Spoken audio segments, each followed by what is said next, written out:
자, 성막 시리즈 오늘은 성막의 뜰인데요. 이 성막의 뜰이라 함은 이제 성막을 둘러싸고 있는 이 전체 울타리를 의미합니다. 이 남쪽과 북쪽이 길이가 100규빗입니다. 100규빗. 그러니까 1규빗이 성인 남성의 이 팔꿈치에서부터 가장 긴 손가락까지의 길이거든요. 이것을 일반적으로 한 50cm 잡습니다. 그러면 100규빗이니까 몇 미터겠어요? 예, 50m 정도 되겠죠. 맞죠? 예, 50m가 되는 겁니다. 그리고 남쪽과 북쪽으로 똑같이 100규빗 50m고 기둥이 몇 개인가 봤더니 기둥이 20개. 기둥이 20개를 이렇게 박아요. 서쪽은 이제 딱 절반입니다. 50규빗이 100규빗이 아니라 이제 50규빗. 그러면 25m 정도 되겠죠. 25m 정도 되고 기둥도 이 20개가 아니라 절반으로 줄어서 10개가 되는 겁니다. 자, 동쪽은 달라집니다. 왜냐하면 동쪽은 이제 성막으로 들어오는 입구거든요. 그래서 입구를 가운데로 두고 양쪽으로 15규빗씩 있고, 그리고 입구는 20규빗입니다. 조금 더 크죠. 넓죠. 그래서 기둥은 각각 3개, 그리고 입구는 기둥이 4개 이렇게 되는 건데요. 아이고, 제가 저거 표시하고 그리느라고 참말로 여기까지. 자, 글씨가 잘 안 보이실 거예요. 이것이 이게 전체 성막의 크기입니다. 총 가로가 길이가 몇이에요? 50m. 그 다음에 세로 25m. 그러면 평수로 몇 평이죠? 예, 378.123298445157평. 그 정도 된다고 합니다. 그래서 370평, 350평 좀 넘는다, 뭐 이렇게 생각하시면 될 것 같은데요. 제가 이 성막 울타리를 묵상하면서 제일 먼저 제 눈에 띄었던 게 이 성막 울타리의 높이예요. 높이. 이 성막의 울타리의 높이가 5규빗이라고 오늘 본문에 나와 있습니다. 5규빗이면 지금 그림에서도 사람이 보이고 사람 키를 훌쩍 넘죠. 약 2.5m에서 3m 정도 이렇게 되거든요. 자, 오늘 본문 18절 말씀입니다. 한번 읽어보시죠. 시작. 뜰의 길이는 100규빗이요 너비는 50규빗이요 세마포 휘장의 높이는 5규빗이요 그 받침은 노시며, 여기 세마포 휘장의 높이, 뜰의 울타리의 높이가 몇이라는 얘기예요? 5규빗, 5규빗. 그러니 바깥에서 성막 안을 볼 수가 있을까요? 없을까요? 불가능합니다. 이게 아무리 이렇게 해도 안 보입니다. 안 보여요. 밖에서 안을 볼 수가 없어요. 그 안에 어떤 일들이 일어나는지를 도무지 알 수가 없습니다. 성막의 이 울타리의 높이를 이렇게 높이 한 것은 실수가 아닙니다. 의도적입니다. 지금 이 성막의 치수나 규격이나 이 모든 사이즈의 아이디어가 여러분 어디서 온 거죠? 모세 개인의 생각인가요? 상상력인가요? 전적으로 하나님의 아이디어입니다. 하나님이 일부러 그렇게 하신 것입니다. 왜 성막의 울타리를 저렇게 높여가지고 그 안에 일어나는 모든 일들을 전혀 볼 수 없게 하셨을까? 여기에는 분명 이유가 있겠는데 오늘은 그 하나만 이야기하려고 합니다. 다음 시간에 한 번 더 성막의 뜰을 나누려고 하고요. 오늘은 하나만 얘기하려고 하는데 왜 성막의 울타리를 높였을까? 왜 밖에서 안을 볼 수 없게 했을까? 그리고 안에 들어간 사람도 밖을 보면 뭐가 보여요? 아무것도 안 보입니다. 안에 있는 사람은 밖을 볼 수가 없고 밖에 있는 사람은 안을 볼 수가 없고, 왜 하나님은 이렇게 하셨을까? 첫 번째 이유가 뭐냐면 분리입니다. 분리. 완벽한 분리. 세상과 분리되고 세상과 구별되고, 그리고 이 성막 안에 들어왔으면 딴 생각하지 말고, 성막 안에 들어왔으면 절대로 성막 바깥을 기웃거리지 말고, 시선을 성막 바깥에 두지 말고, 성막 안에 들어왔으면 저 지성소에서 나의 예배와 경배를 받으시는 하나님만 바라보라는 것이죠. 그리고 바깥에 있는 사람이 절대로 이 안을 들여다볼 수 없도록 하신 것 또한, 이 안에서 일어나는 일들은 저 바깥에서 일어나는 일과 완벽하게 구별된, 완벽하게 차원이 다른 성스러운, 거룩함, 이 거룩이라는 뜻이 구별이잖아요. 거룩이라는 뜻이 완전히 구별된다는 뜻을 가지고 있거든요. 자, 그렇다면 하나님은 이 성막의 울타리를 무려 3m 정도까지 이렇게 높여서 왜 전혀 이렇게 이 안과 밖이 완전히 분리가 되도록 그렇게 하셨을까? 하나님은 이 땅의 교회가 어떤 교회가 되기를 원하실까? 여러분, 포도원에 아침 일찍이니까 요즘도 그럴 거예요. 그 인력 시장에 가면 아침 6시에, 그 전부터 사람들이 와 있죠. 그래서 아침 6시에 이제 일하기 위해서 자신의 포도원에 들어갈 사람을 구한 겁니다. 약속을 한 거죠. 하루 일당을 1데나리온을 주기로. 1데나리온이 당시 노동자, 일반 노동자의 하루 품삯이니까 문제가 없죠. 오늘 우리 포도원에서 일해라. 그러면 내가 하루 품삯 1데나리온을 주겠다. 오전 9시예요. 자, 이 주인이 9시에 나가보니까 3시간이 지났죠. 역시나 길에서 놀고 있는 사람들이 있는 것이죠. 그래서 당신들은 왜 여기서 놉니까? 아무도 우리를 안 써줘요. 아, 그래요? 그러면 내 포도원에 들어가서 일하시오. 그럼 내가 품삯을 주겠소. 그래서 또 일을 합니다. 12시입니다. 이제 점심시간이에요. 벌써 반나절이 지났어요. 나가서 보니까 또 놀고 있는 사람들이 있는 거예요. 아무도 안 써줍니다.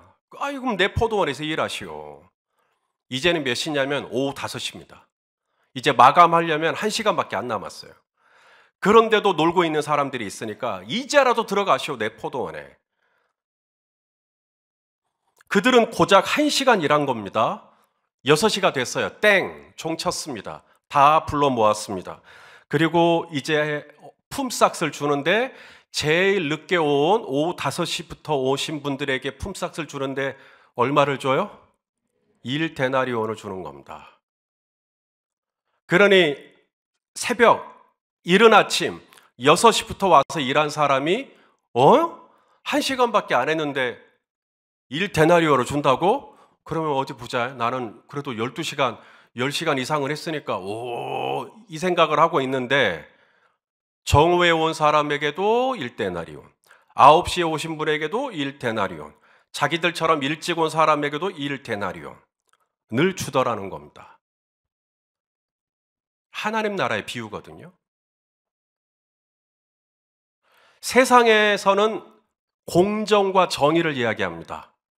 공정과 정의는 성경에 반하는 가치관이 아니라 성경적인 가치관입니다. 공정과 정의는 좋은 거예요. 그런데 하나님의 나라에는 공정과 정의 이상이 있습니다. 그게 은혜라는 게 있어요. 은혜라는 게. 공정과 정의, 이런 거로 따지면 절대로 이 포도원 비유를 이해할 수가 없습니다. 그럼 포도원 주인이 불의하다고 느껴지거든요. 그런데 예수님께서 그 비유를 통해서 하나님 나라를 설명하시고, 그 포도원 주인은 곧 하나님 아버지를 비유하시는 건데, 예수님은 이 포도원 비유를 통해 하나님이 어떤 분이라는 것을 설명하고 싶으셨냐면 은혜의 하나님인 것을 말씀하시기를 원하셨던 거죠.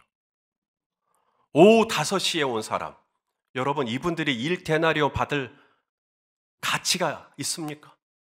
세상적인 논리로 보면 1데나리온 고사하고 오후 5시면 일도 안 시키죠. 그런데 하나님의 나라는 그런 분들에게도 동일하게 은혜를 주시는 하나님. 은혜라는 이 말 자체가 받을 자격이 없는 자에게 베풀어 주시는 하나님의 호의를 이야기합니다. 오후 5시에 온 사람 같은 나, 은혜를 받을 자격이 없죠. 내가 어떻게 1데나리온을 받아요. 그런데 하나님은 1데나리온이라고 하는 은혜를 모든 사람에게 다 주시는 것이죠. 하나님은 이 땅의 교회가 세상과는 구별된, 세상과는 다른 논리, 세상과는 다른 가치가 있기를 원하는 거죠. 정의와 공정과 정의요? 좋아요. 정말 그렇게 됐으면 좋겠어요. 이 세상이 공의가 물같이, 정의가 하수같이 흘렀으면 좋겠어요. 공정과 정의가 상식이 됐으면 좋겠어요. 그것도 하나님의 나라니까요. 그런데요, 하나님의 교회에는 공정과 상식 그 이상이 있어야 돼요. 그게 은혜라는 겁니다. 요한복음에 보면 예수님을 가리켜 은혜와 진리가 충만하다라고 표현합니다. 은혜와 진리는 조금 다른 개념이에요. 진리는 칼 같은 겁니다. 몇 센치, 몇 센치, 몇 그램, 몇 점점점점, 이게 진리입니다. 진리는 절대 안 바뀌어요. 그래서 진리가 가득하신 분들하고 만나면 숨이 막힙니다. 왜냐하면 그분들은 정확해야 되거든요. 그런데 예수님은 진리도 있지만 은혜가 있어요, 은혜. 그래서 은혜와 진리가 같이 있는 겁니다. 이게 하나님 나라의 두 기둥이에요. 그래서 하나님은 성막의 울타리를 높이셔가지고 완벽하게 세상과 분리된, 세상하고는 좀 차원이 다른 그런 논리와 가치가 있는 교회가 되기를 원하시는 건데, 그 첫 번째가 바로 은혜라고 하는, 세상에서는 공정과 정의를 얘기하겠지만 그것도 참 좋은 거지만 그 공정과 정의가 나쁘다라는 게 아니라 공정과 정의도 있어야 되겠지만 교회에는 공정과 정의를 뛰어넘는 한 가지가 더 있어야 돼요. 오후 5시에 오신 분에게도 1데나리온을 줄 수 있는 후하고 넉넉한 은혜가 있어야 됩니다. 하나가 더 있습니다. 성경에 그런 말씀이 있어요. 눈에는 눈, 이에는 이. 이것을 함무라비 세계관이라고 이제 세상에서는 얘기를 합니다. 사실 모세 율법에 있는 율법의 내용이기도 하죠. 눈에는 눈, 이에는 이. 내가 당한 만큼 너도 당해라. 그게 정의일 거고, 그게 공의일 거고, 그것이 의로워 보이고 정당해 보입니다. 그런데 예수님은 그렇게 말씀하셨죠. 눈에는 눈, 이에는 이라고 너희는 들었겠지만 너희는 그렇게 하지 않을지니. 자, 말씀을 들어보죠. 마태복음 5장 38절로 39절입니다. 읽어보시죠. 시작. 또 눈은 눈으로 이는 이로 갚으라 하였다는 것을 너희가 들었으나 나는 너희에게 이르노니 악한 자를 대적하지 말라. 누구든지 내 오른편 뺨을 치거든 왼편도 돌려대면. 세상과 완벽하게 다른 겁니다. 세상은 철저하게 눈에는 눈, 이에는 이. 눈을 당했으니까 눈 뽑고, 내가 이빨 깨졌으니까 이빨 뽑고, 사실 그것도 의로운 거예요. 왜냐하면 내가 당한 만큼만 한 거니까. 그것도 겨우겨우 참은 거예요. 그런데 예수님은 하나님의 교회가 세상이 말하는 그 의로움의 수준을 훨씬 뛰어넘기를 원하는 거죠. 오른쪽 뺨을 맞았는데 왼편도 돌려대라는 거예요. 속옷을 달라 하면 겉옷까지 주고, 오리를 가자 하면 심리를 가주고. 연어가 급류에 떠내려갑니까? 세상에 그 쏜살 같은 급류에 휘말려 가지 않죠. 연어는 거슬러 올라갑니다. 점프해서 거슬러 올라가요. 하나님은 성막의 울타리를 이만큼 높이셔가지고 세상에서는 눈에는 눈이라고 하고 이에는 이라고 하고 내가 당했으니 너도 당해봐 라고 하지만 너희는 그렇지 않을지니. 이것이 주님이 원하시는 성막의 울타리를 높여서 이 땅의 교회가 세상과는 구별된 다른 세계관, 다른 가치관, 함무라비의 세계관이 아니라 오른편을 맞으면 왼편을 돌려댈 수 있는 그런 가치관. 쉽지 않죠. 예수님의 말씀이 쉬운 말씀이 없어요. 그 다음 세 번째, 세상은 양육강식의 세계관입니다. 양육강식이 뭐죠? 약하면 먹히는 겁니다. 강한 존재에게 약한 사람은 먹혀요. 그게 세상의 논리입니다. 약하니까, 못 배웠으니까, 힘이 없으니까 당하는 겁니다. 무전, 유죄, 유전, 무죄. 어느 농장에서 칠면조 아세요? 칠면조 1600마리를 키웠대요. 1600마리를 키우는데 수컷들로만 키웠습니다. 19주간 이 1600마리를 19주간 관찰하는 겁니다. 24시간 비디오를 곳곳에 설치해 놓고 사료 똑같이 주고 환경 똑같고, 자, 19주간이 지나서 수컷들밖에 없으니까 개체가 더 늘거나 수가 더 늘지는 않겠죠. 그대로 1600마리가 가야 될 것 같은데 19주간이 지나서 보니까 그 중간중간에 자꾸 한 마리씩 죽어나가는 거예요. 그래서 19주간 동안 총 몇 마리가 죽었냐면 41마리가 죽은 겁니다. 밥도 똑같이 줬고 모든 환경도 똑같은데 수컷 칠면조 무리에서 19주간 사이에 무슨 일이 있었길래, 그래서 한 마리가 다치거나 또 이렇게 거의 죽기 직전이거나 그러면 이제 비디오를 돌려보는 거죠. 이 실험자들이. 그리고 무슨 일이 있었는가 이렇게 보니까 이유가 있었어요. 이 칠면조들은 무리를 지어 이렇게 지내다가 한 마리가 이제 뭘 잘못 밟았다든지 아니면 어떤 일로 좀 다쳤다든지 상처가 났다든지 그러면 상처난 이 칠면조를 향해 다른 칠면조들이 둘러싸서 지금 잠깐 영상 봤는데 물어뜯는 겁니다. 그 상처를 쪼아요. 계속 쪼아요. 그러면 상처가 더 커지겠죠? 그러면 더 많은 칠면조들이 달라들어서 그 칠면조 죽을 때까지 그렇게 쪼는 겁니다. 누군가는 이 칠면조들의 모습을 보면서 마치 이 시대가 꼭 칠면조 같다. 누군가 약점이 보이면 어휴, 저분이 저런 약점이 있네. 아유, 저분이 저런 부분이 좀 약하네. 내가 품어줘야지. 그래요? 약점이 보이면 때는 이때다. 때는 이때다. 가려주고 숨겨주고 품어주는 게 아니라 계속 이제 그 상처를 쪼아대는 거죠. 다른 사람 만나서 그분이 나한테 어떻게 했는지 알아? 계속 쪼아대는 겁니다. 언제까지? 그분이 상처 입을 때까지, 그분이 죽을 때까지, 나가 떨어질 때까지 계속 쪼아버리는 거죠. 이분 안에 저런 연약함이 있네.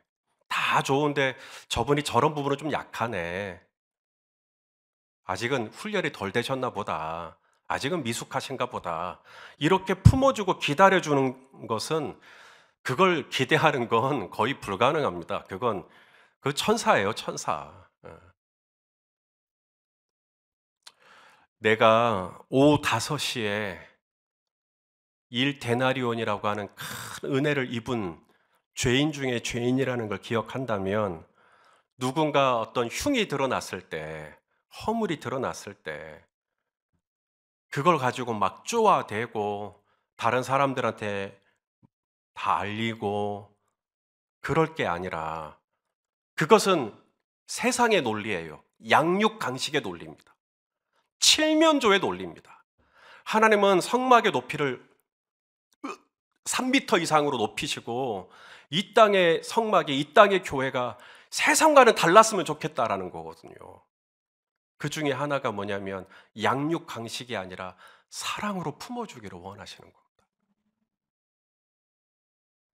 요한복음 8장에 현장에서 가늠하다가 붙잡혀온 여인을 기억하시죠? 사람들의 손에 다 뭐가 들려 있었죠? 돌이 들려 있었어요. 지금의 시대로 바꾸면 사람들 손에 다 뭐가 들려 있는 걸까요? 폰이 들려 있는 겁니다. 그래서 이제 이 사람 잘못했으니까 폰으로 지금 막 단톡방에 올릴 참이에요, 지금. 이분이 무슨 잘못을 했는지 사진 다 찍어놨으니까 이것을 이제 단톡방에 올리기만 하면 되는 겁니다. 올리기 직전에 예수님께 온 거예요.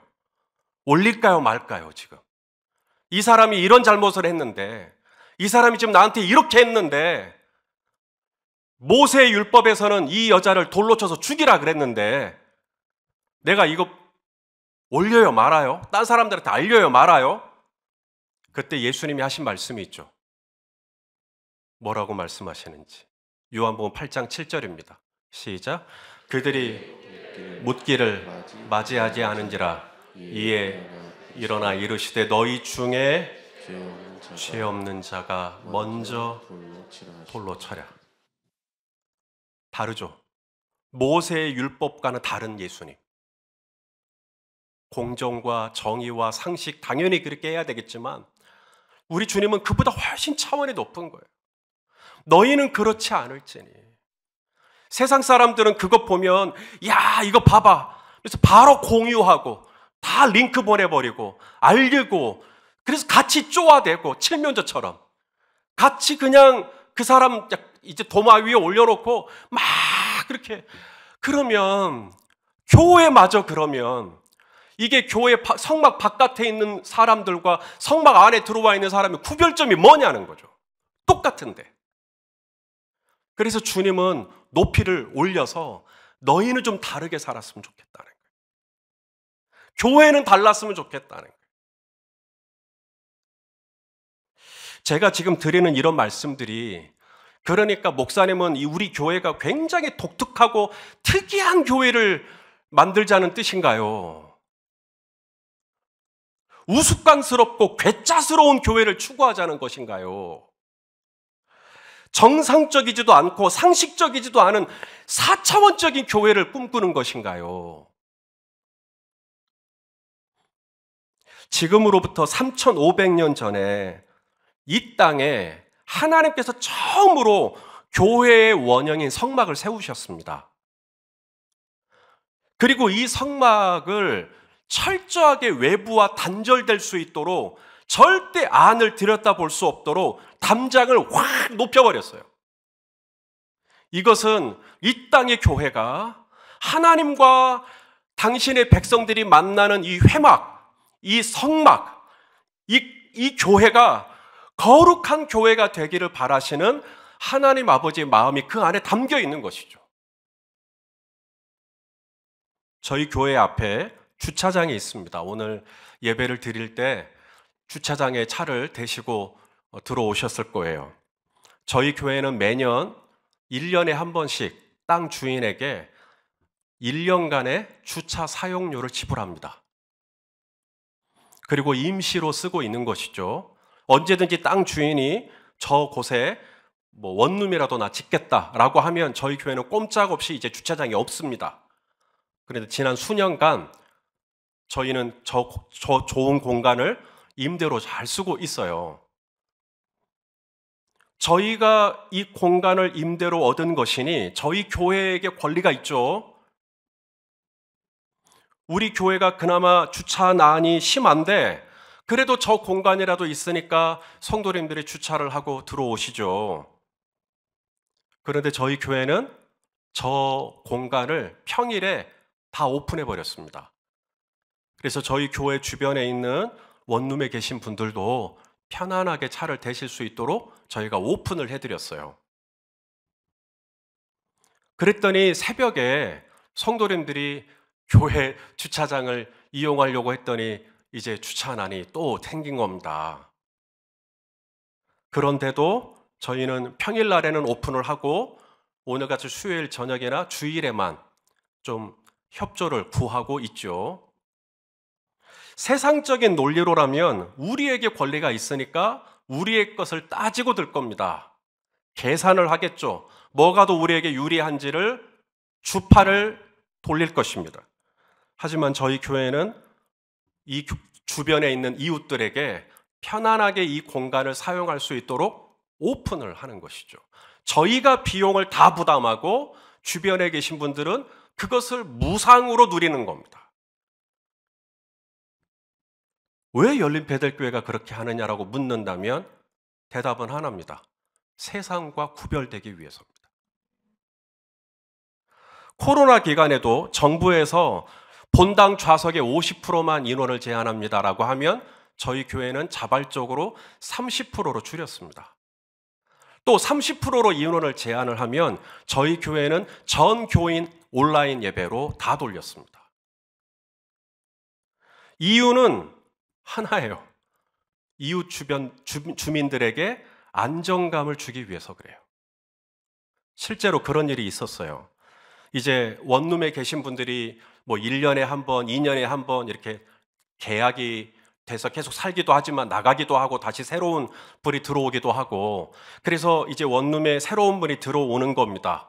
그래서 들어오는데 창문을 딱 여니까 저희 교회가 보이는 것이죠. 아, 교회가 옆에 있네요. 이제 이분이 들어오려고 하다가 이제 교회가 있다라는 것 때문에 망설이시는 거죠. 그때 원룸의 주인들이 그분에게 이렇게 말을 했다고 하더라고요. 저 교회는 괜찮아요. 저 교회는 일요일 날 안 모여. 일요일에도 당신은 교회 앞에다가 차를 대실 수 있으십니다. 저 교회는 코로나 기간 동안에 예배 안 드리더라고. 예배를 안 드리는 게 아니라 온라인으로 드리는 건데 예배 안 드리더라고. 이렇게 말씀을 하시고, 저 교회는 괜찮아요. 크리스마스 때면 생크림 케이크도 줘요. 우리 교회 전도단이 전도를 한 게 아니라 원룸 주인이 저희 교회를 소개를 할 때 그렇게 했다는 얘기를 제가 듣고 감사했습니다. 하나님이 원하시는 교회는 사람이 많은 교회가 아니라 사랑이 많은 교회겠죠. 오후 5시에 왔는데 시간 따져가고 뭐 이런 거 따지고 저거 따지고 다 따져서 하는 게 아니라 일 데나리온이라고 하는 넉넉한 은혜를 공급해 주는 것이죠. 세상에서 말하는 공정과 정의도 중요하나 교회는 공정과 정의 이상의 가치가 있어야 돼요. 그것이 은혜라는 겁니다. 이 교회가 은혜로운 교회가 되기를 원하시면 아멘해 주시겠습니까? 눈에는 눈, 이에는 이, 함무라비 세계관도 굉장히 공의로워 보입니다. 오른쪽 뺨을 맞으면 왼쪽 뺨을 돌려댈 수 있는 교회. 세상은 그런 교회를 바보라고 말합니다. 하지만 하나님의 나라와 영광을 위해 기꺼이 바보라고 하는 그 좁은 길을 걸어갈 수 있는 교회. 누군가의 허물과 실수를 드러났을 때 때는 이때다 하고 폰 들고 찍고 공유하는 것이 아니라 그것을 덮어주고 가려주고 숨겨주고 아무 말 하지 않고 품고 기도해 줄 수 있는 교회가 될 수 있다면 주께서 이 땅의 성막을 통해 저와 여러분에게 보여주고자 했던 진정한 교회의 모습이 거기에 있지 않겠는가. 우리 교회가 그렇게 되기를 원하시면 아멘 해주시겠어요? 저희 교회가 날로 하나님의 마음을 기쁘시게 해드리는 그런 공동체가 되기를 예수님의 이름으로 축원합니다. 기도하시겠습니다. 아버지 하나님, 성막의 뜰을 그리 높이 세우시고 특별히 울타리까지 쳐서 외부와 완전히 격리된, 구별된 그런 교회가 되길 원하셨던 주님, 저희 교회가 급류를 거슬러 올라가는 연어처럼 이 세대를 본받지 않고 이 세대에 편승하지 않고 누구에게나 선을 베풀고 친절히 대하며 설령 나에게 좀 해를 끼쳤다 해도 주님이 나에게 베풀어 주신 십자가의 은혜를 생각하면서 품어주고 용서해 줄 수 있는 관용이 넘치는 그런 공동체가 될 수 있도록 하나님, 저희 열린 베델교회를 불쌍히 여겨 주시옵소서. 예수님의 이름으로 기도하옵나이다. 아멘.